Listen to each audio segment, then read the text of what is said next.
Okay, I want to make a video today about lawsuits, frivolous lawsuits, and the purpose of lawsuits. People always remember the first part, not the far more important second part.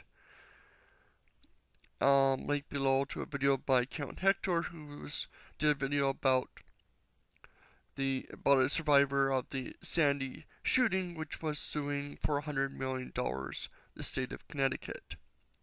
Now, apparently it's been withdrawn, so I'll have to see where this goes. But still, I want to talk about this thing. At first glance, this is a survivor, not a victim of Sandy. It was suing for $100 million. I think this would make more sense if it was one of the victims. It seems excessive. It seems abusive of the system. We always hear frivolous lawsuits. Some guy is hurt or injured on the job and sues for billions of dollars or whatever from the company. And it seems excessive. Because we think of the first one, which is to compensate damages. If I'm injured on the job, you have to pay me for my injuries so that I can be, I'm not going to get injured again. I smoke 10 packs of cigarettes a day and I get cancer. I sue for damages of the cancer, my death, whatever money that is. Say, reasonable number is $2 million. That's enough for aftercare, for cancer care, and a decent life for the next few years, whatever, until I die. Anything above that seems excessive or frivolous. But here's the point, and this is the point that people forget. The other point of a lawsuit is to punish or teach a lesson.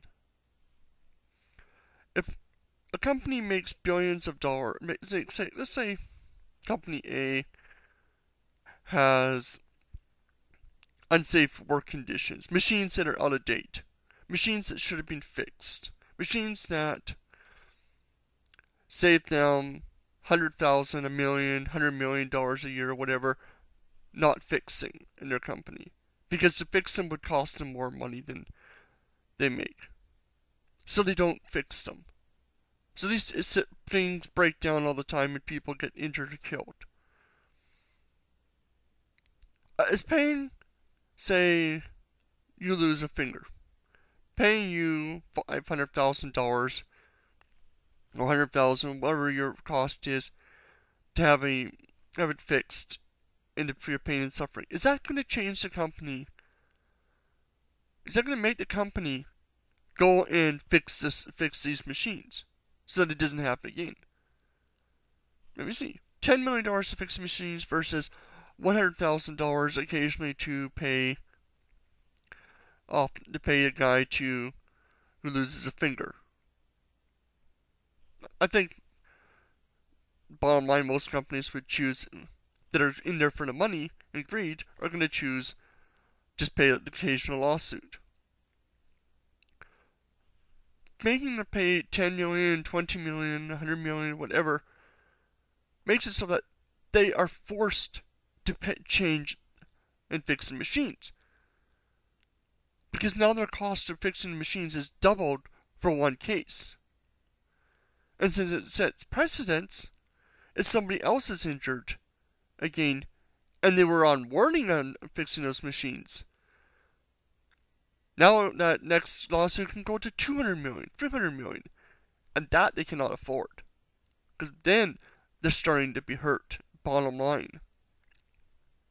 And with the Sandy shooting, I think it was a frivolous lawsuit. I have to look into the reasoning for it, it sounds it. But here's the reason why I could see it being valid.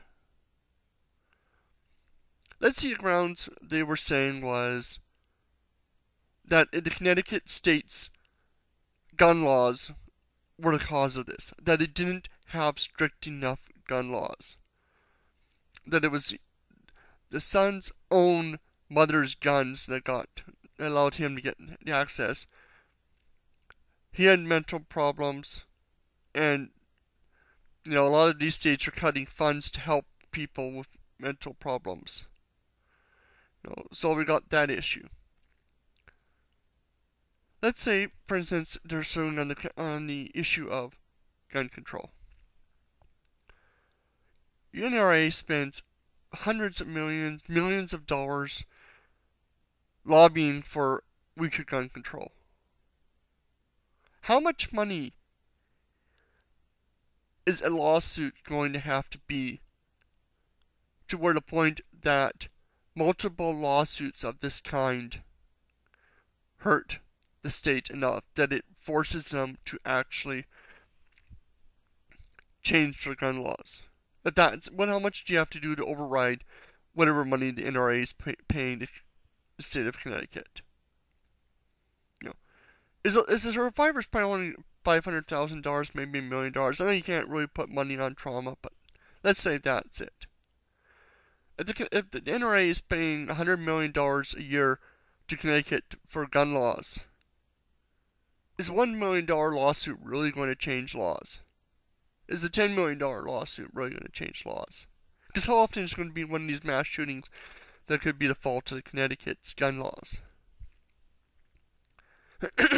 By giving a large number, you make the future chances of lawsuits of that magnitude hurt more than ignoring the problem. And that's what I think. I hear too often people talk about frivolous lawsuits because somebody's suing for $100 million, $1 billion, whatever like that, ignoring who they're suing against. And this is something that the government has forgotten way too often. We hear about, Bank A, is fined $500 million for, fraudulent banking. And that they made $10 billion last year from these fraudulent banking. Ooh! So they don't have any motivation to change because the profit margin is far more than they're going to be fined for. That's the same thing with fines. You're supposed to make doing the act more painful than the money they can get off of it. So that's just my thoughts. I know I'm rambling a bit, but... And like I said, I think this may be frivolous, but if there's a legitimate reason, that's why $100 million may not be excessive. Of course, I don't know how much NRA pays, if they even pay in Connecticut. That's just an example. So, comment below, let me know your thoughts.